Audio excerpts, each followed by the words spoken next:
cyane muri iyi biheze iyo mana yankoreye ibikomeye cyane. Ndi umumama w'abana babiri n'umushinga ntahumwe. Mugabo nari maze ikintu kirenga imyaka 3 atajoro nari negijana ntararandarira.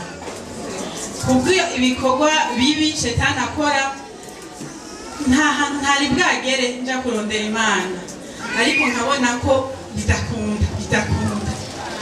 Ikintu rero Imana yankoreye ni ikintu gikomeye cyane. Hari haheze umwaka urenga hageze ko tujyama n'umushinga ntaye wanje, hakaca haza imbeba igaca muri kosra hejuru igakorokera mu gitanda. Imaze gukoroka kuryama byaba biheze, twasha duhagarara, twarapfa akantu gatoya, twarapfa ishuka, twarapfa abana bariko bararira, twapfa ibintu byose sinobivuga ngo ndabiheze.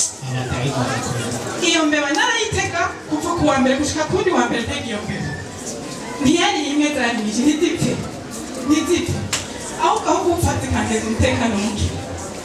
Ibaze umumama akora, umupapa akora, tukabura 1000 c'amakara yo gutekera abantu, 1000 amahera y'inzu abonetse akayatanga. Tuyeje gutanga amahera twaca umwana yaragwara, jewe naragwara, haje urupfu tudashobora gusiba yamahera akabagiye. Haheze imisi 2 nkavuga ati Mana none ndabuze nicaranye igitumbura c'umwana, none gamana ibikiweho umwana wanje mukora afise imyaka 4 n'amezi 3, ugira kabiri afise umwaka n'ukwezi kumwe. Nkavuga ati Mana abana babiri bananiye kurera, none wumva bamwe byogenda gose. Ndavuga ati Mana none ngiriki je numva no kwiyahura niyo abana banje babeho gute. Nkavuga ati Mana mugura komenda kubuzi none kukyumura kumwirira neza. Ngene ndusumuvyeyi dukorana aramaza ati none kwe kuma wo ngahora nkabazi mangajya mama ukagumuhotse. Uribaza ndafise abavyeyi bose banashaka, ndafise abo tuvukana bose bakanyibagipa. Ngahamagara umuntu ni burya bakeneye tubonana ngo yego turabonana, aho kuza ngo tubonana kambara ngo afise izindi ngora. Nibaza umumama ashobora gusaba amahera ati ndakwinginze umeze nkani nzoya guhamera ngo nguyatore ugenda ufise akanyamuneza. Mugabo ugiye aca kubwira ibindi bintu kugira ngo araguhe ngo banze ugira ikinaha.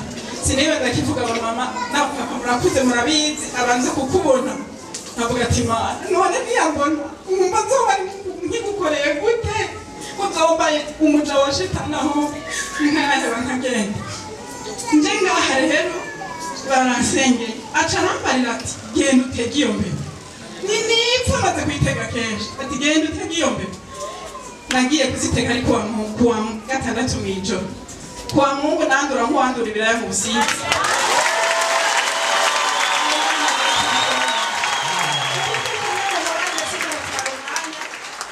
Hari umuntu dupangiye sinamwizeye cyane, yarankoreye igikorwa kibi hovuga ngo iki. Mugabo aransengera umwana yiga ku ishuri ryiza. Mugabo twategezwa kuja kuvuga tuti umwana azobandanya yiga aho hantu. Jewe naragiye ndahasanga prefe ndavuga ko umwana azobandanya yiga aho hantu. Hageze kuwa gatanu yavuze ngo ntiyigeze mbona. Ndavuga ati Mana ngo ntaziga aha ntiyigeze mbona. Ndahamagara umwungere ndamubwira ati genda umwana bazomwandika ku wa mbere. Ndagenda baciye banyibuka baramwandika, bagiye kumwandika abakavuye ishuri bararyuka. Ndavuga ati Mana iyi shetani ni gute none ishuri ko baryuka uyu mwana ajahe. Ndasura ndamuhamagara nyaguheza biba naho muhamagara ntiyanka kwita aho saa 6 arakwita ati reka senga ndakubwira icyo Imana yambariye. Atarambarira minisitiri arasuye kwisubirako ishuri bararyukuye. Ariko Imana irahari cyane nayo irakora cyane nikora. Tuduze icyubahiro cy'Umwami Yesu cyane.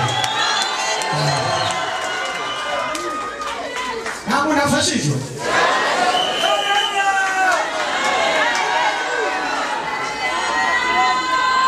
Jamani unafurahi? Aranezerewe cyane. Yajarira arushe amerewe nabi. Arira.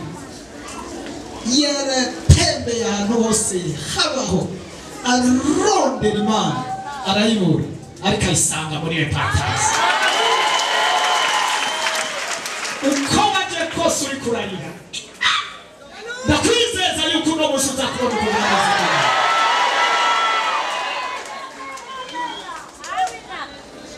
Abantu bafise imbeba zibazungurutse zibazerereje uyu munsi ndasengera n'imbeba zirapfa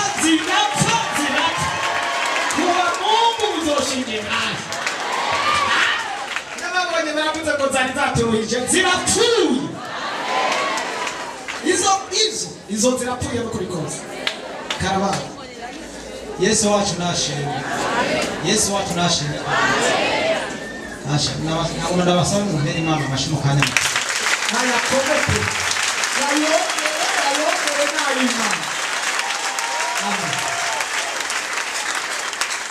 ikintu cya mbere ubwa mbere na mbere mbanje gushimira nyenicyubahiro Imana data wa twese byagiye ahera mu ijuru.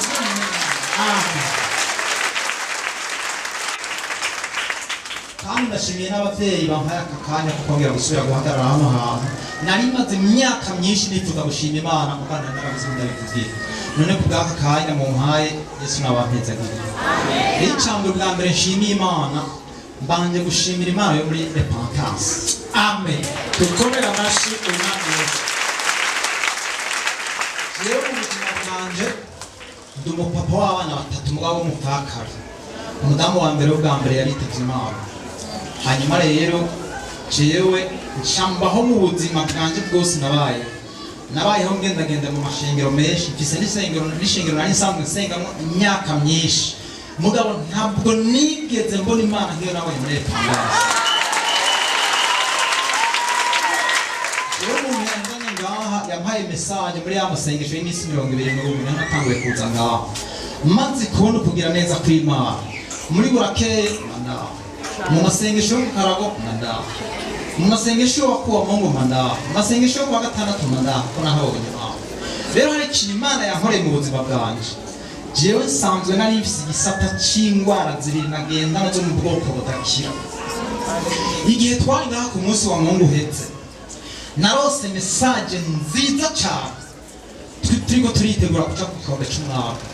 Nari maze imyaka ntoshobora no kwibuka ikintu mu buzima bwanje nabayeho ntinya aho nari mbaye nsanzwe nsenga kubera nari nsanzwe numva ko nitunganije neza.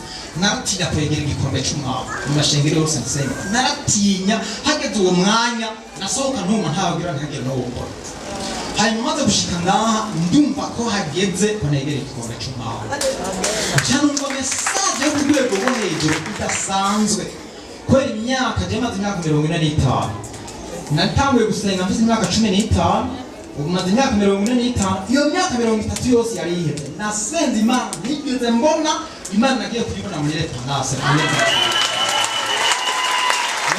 yangiriye neza inkiza izo ngwara zo mu buryo budakira ziri inyuma y'ibi nzoshinga intahe igaragara kuko hariho ibyemeza kandi Imana izabikora. Numvise message imbere yo kuza kunywa no kurya numvise ko izo ngwara zibiri mu majambo make inyuma y'ibyo hasigaye intahe igaragara. Amen. Ikindi cya kabiri nshimiye Imana yo mu ijuru jewe ndakunda ibyiza mu buzima bwanje mu bikorwa byose nabayeho nkora jewe mu kazi kwanje nakora ibintu byo kwambika abantu Ruguma ndakunda ibyiza ndakunda n'ibintu bimeze neza. Imana yankoreye ikindi gitangaza ntari bwibwira ngo narirutse imyaka myinshi ndondeza ubwenge ndondeza n'ivyiyumviro byanje ibyo narondeye byose nta kintu na kimwe nigeze ndonka mu butame bwanjye no mu burohe bwanje ko narondeza ubwenge hari kode rero ntari bwigire menye iyo kode amara gushika ngaho muri repentance ndagiye ndayibona. Hallelujah. Ariko hana watera hallelujah.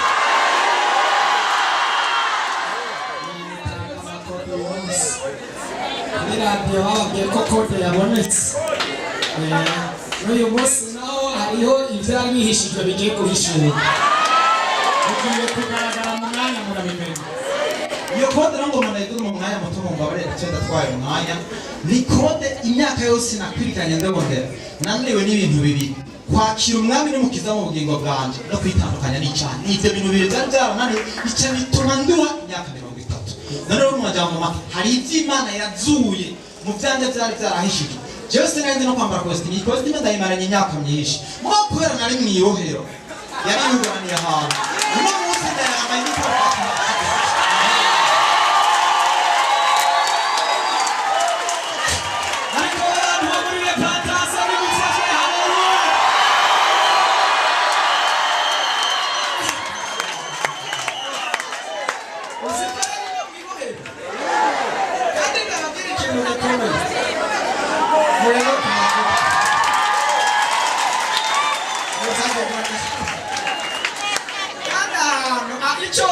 yari mu ishengero rizi kwambara neza aho ngaho aho emwe barambara pe ariko wewe ntiyamba. hanyuma rero ikintu cya nyuma numva norangiriza ko hari isezerano Imana yansezeraniye ya nyuma ibindi nyuma y'ibi ntaye zigaragara icyo yansezeraniye nuko yansezeraniye ijuru nicyo kintu cya nyuma nshimiye Imana yo mu ijuru kiruta ibindi byose nibyo nabonye. Amashi ku mwami wacu Yesu, haleluya.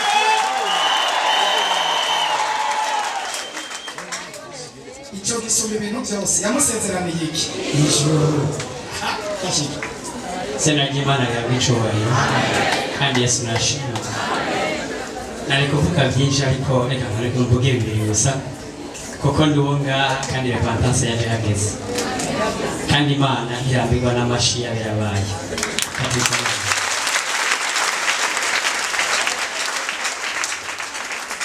Ndashaka ndagutangaza wewe utaja muri seri urahomba cyane. Ku munsi w'11 turi mu masengesho iminsi 21 nabonye Imana yashikije ico yari maze kumbarira kabiri turi asa n'uwapfuye. Jewe itarike imwe naryamye ku murango maze kuryama ku murango Imana iranyereka uyu mwana hari umuntu w'umumama mufashe ubwo masi namubona wariwe ngiye kumumwaka mbona umwana aranyitse ndamubura ndiruka kugira ntore amazi ndatora akadobo kugira amazi ndi mu bitirotiro urumva ndasinziriye ndatora ya amazi ndashiramo umunyu ngiye gusuka aho uwo mugore yamucanye umwana acaturuka inyuma yanje numva arampamagaye ngo mama ngo nibiki ndasahuka ndaraba umwana mbona turi kumwe rero ndagenda gusengera ku Musaga mwarimu Olivier mu pasiteri acarambira ati mbonye ibintu bije gutora umwana wawe umusengere cyane gose ndavuga ati ibi bintu nibikisi shitse muhira umunsi wa 6 mw'ijoro acafatwa na gripe n'inkora biramufata biramufunga ndagenda kuri farmasi ndagura imiti iyo miti y'inkora ndayigura nibaza ngo ni gripe n'inkorora ndayitana muhira dimanche mw'ijoro samedi cyari dimanche umwana cyaremba cyane ndavuga manu ibintu nibiki ibi bintu nibigomba kumubuza ko azogenda gukora ikobi Gitega gukorera Imana jeje ndavuga ati birahera turasenga dimanche mw'ijoro rero mu masasita biciraza biramutora nkuko nabibonye biramutora umwana arahema biranga bica biramupfunda aratukuboko n'ukuguru umwana carambye amaguru n'amaboko ndamukora ku mwana yatinde ndagira ibinuma biranga ndakubita biranga ndatwara igikombe ndavuga ati reka sengera amazi dashemu umunyu hamanda yamunyije Imana iramugarukana ndabikora ariko ntivyaheze ndayamunywesha biranga niho nacafata ku video yapfuye ameze nabi ndarungikira mu magroupe menshi ndikararukiye ba Regina ndarungikira abasenzi bose navuga ati nukuri nimufashe ku mwana yamaze kurangiza ndashima Imana yo mwijuru yuko bafashije gusenga abasenzi Imana bampezagire nta muntu n'umwe yaje hano hantu azotaha uko nyene ntazo kwigera ataha maramara ndashima Imana yo mwijuru yakirije umwana yaraje yamaze kugenda abantu bose yaraje yamaze kubabwira ati nukuri umwana yarangije ariko Imana yo mwijuru itabura uko ibigenza iramugarukana mu masasa kuwa mbere yari parakina n'abandi bana kandi ya gripe na yankora byaheze nukuri Imana yo mwijuru hafi icubahiro kandi ndashima Imana cyane ko yamufashirije twaragize konseye y'Igitega kandi yari meze neza abadusengeye mwese Imana nibahezagire amen. Haleluya. Nashaka ndababwire mumfashe dutere haleluya inshuro 3. Haleluya. Haleluya. Haleluya. gushimira imana ku bintu bitatu. Jewe ndi umuntu wo ngaho hiyo kumutakura, jewe nta na hamwe ntari bwasengere, ariko imana nayibonye ngaho muri Independence.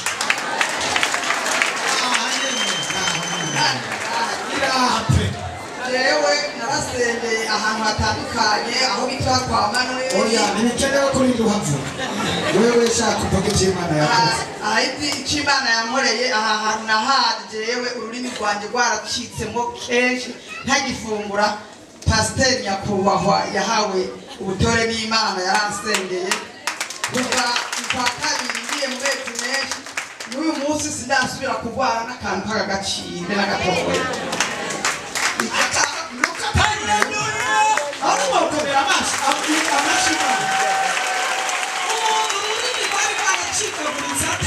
Yaba ari wewe utariye ubyumva naho nibaza ko ari ibintu bisanzwe. Mushima Imana iyo umuntu ashimye Imana ibyo yakoze, Imana yarakoze ibintu bikomeye. Muze mushima Imana muvuge ngo Mana warakoze. Imana yarakoze cyane, tuduze icyubahiro agahora ku ngoma yaramukijije. Amen. Urazi kubura ingeno ujya indyo uzibona mu maso yawe. Hanyuma rero nkize Imana yarankijije, naje ngahana ifise ibiro 50, ubu nyakubera afungura adafise ibiro 74. Imana nabikubahira. Kabiri nagira nshimire umusore wo ngaha yagize iyerekwa ryo kugurana Imana. Jewe nicaye mu kibanza namba nicayemo, nari mfise amafaranga ibihumbi 11, cyamvuga ati yaho mfise na ya bisi, cyamvuga ati yema aya mahera ndayakore ko n'amadeni mperanye nimwe mwibotike no mu mashirahamwe, none ndabigenze gute? Ubwo nashidutse nageze ngaha igicari cyadatanga bya bihumbi 10. Ndababwira Imana iriho, dukorere Imana mu mwanya tugihewe n'ukabana w'Imana. Ibyo bihumbi 10 ndabitanze, nagiye nzi yuko ati ndazi Imana yaransubiza, yaransubije. Wayigurana. Arayigurana. Kuwa kane ngize gutya nza mbona message. Tora ibihumbi 80 kuri telefone. Saa moya ibihumbi 15. Imana ihabwa icyubahiro. Urumva iyo yerekwa ko ari ibyo gurama mwese utarajyayo no mutera kama azaragurana Imana. Ikindi nagira nshimira Imana, Amadeni wari ufise ibihumbi 10 byari kuyishura. byo kujya he n'ibotike ko ntari kuyishura. Ikindi nshimira Imana, ayo mafaranga ndayarose, Satani nayo iza yarozwe, umwana wanjye atarafata. Nicaye ngaho nicaranye n'abagenzi, nzanumva umbwiye ngo urazi ngo baragutelefone ko umwana arembe. Cyamvuga umwana nasita akomeye ararembe. Ubwo nyine cyambona mwene wakaratelefone ati wa mwana wa Yesu aracikanye. Cyamvaho nirukanka cyasanga taxi iraje kumutora. Cyo tuvuga twerekeze tugende muri Prince Serge ho niho tuca turuhangira ngo moro. Bane b'Imana moro Imana yarankijije jewe amarira no ko nogira ingorane mu buzima kubera namenye ngaho muri Independence.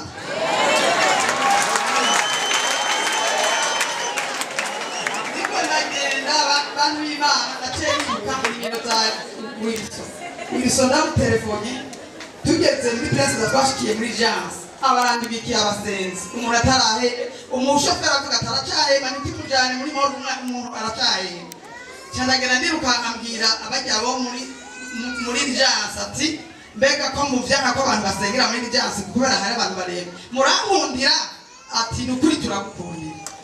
Ndasenga ubwo nyene abakozi b'Imana barashitse, ndashimira uriya muvyeyi arongoye abamama mu mafamiye yaciye antelefona muri uwo mwanya n'umumama wo muri famiye ya gatatu y'iwacu aca barose baragerageza amasengesho araba kuva saa 11:45 kugera saa 3:25 umwana yarahembutse aca turabatiga. Yarite gushima cyane Imana yankoreye muri Independence, nta handi nari bwaro Imana narayibonye nzoyikorera nongere ndayikorera. Dutere haleluya. Nta handi atari muri Independence.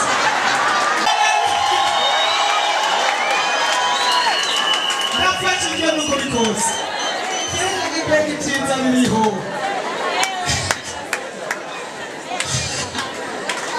Ewe repentance waje hageze.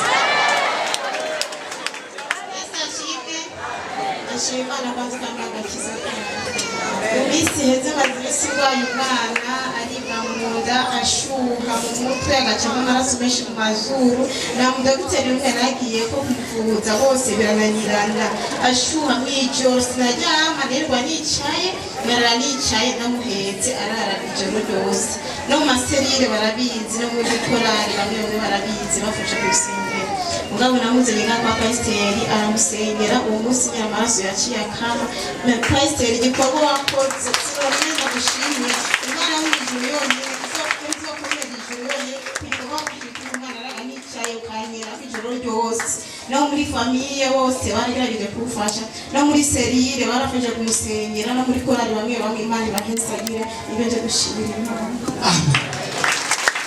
Uyu mwana yari uwo gutape ndamwibutse baramuzanye ndabona ko merewe nabi ndasenga Imana ikiyambira indwara arwaye mbona ko dukwiye kumufasha n'iyo ndwara kugira akire ndamubwira ati genda amasengesho turasenga mugabo hari ikintu akeneye genda uyu niwe ashobora kugufasha ngo nta mafaranga afise namuhaye n'amahera mbere y'umuntu nanjye naraguranye Imana naciye ngorana yari umuntu yari yayampaye nza kuyaha umuntu cyane yamuha ati genda kurya muntu araguha umuti umeze uko acakira ndabona ko uyu ibyo ari byo byose aragwaye kandi indwara umuganga akuvura n'uyu ahita aragenda ahita arakira tuduze icyubahiro cy'umwami wacu Yesu. Haleluya! Haleluya! Muje ndashimira Imana nakiriye ubutumwa ku radio mama rero bice biba ngombwa yuko maze kubwumva umukozi w'Imana Wiliso akaravuga ko kuri repentance Eric avuga yuko kuri repentance hari Imana ibohora hari Imana ikora ibitangaza jewe rero nari maze imyaka 15 yijijwe mu shengero ribanye ngaho arepfo gatoya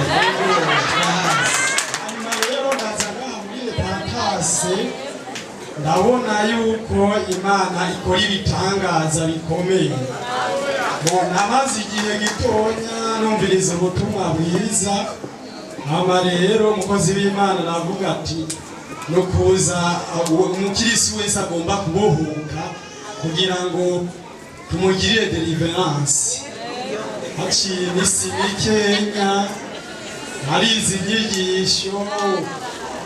nyigisho ndabona yuko hariho abashinga intahe by'Imana yagiye abakorera bitandukanye hanyuma rero maze nk'indwi zibiri niho nahura n'igeragezwa haza umuyaga w'igihuhuta bukeye ku munsi wa kane tugomba kuza kwiga ibijanye na deliverance niho umuyaga waza igisuriranya kimubita umusenyi mwinshi mu maso navuga ati ko nari niteguye yuko ntegereza kuza kwigaga yemwe ibyo kubohoka bizoherera hehe hanyuma bukeye nagira inuze ndagwara cyane rwose uburyo bw'uko nkorora amosozi n'umuntu akuze naza ngaha byahenze gute mu guhera uko wagenda urigisha inyigisho niko byaguma bivamo uko wagenda urigisha inyigisho niko byaguma bivamo kugeza isaha Imana yo muri Repentance yahambaye cyane irakomeye rwose nicyo gituma bayishima no kuvuga rero nabandanije kwiga inyigisho kugeza uwo mwanya no kugera naho jewe umukozi w'Imana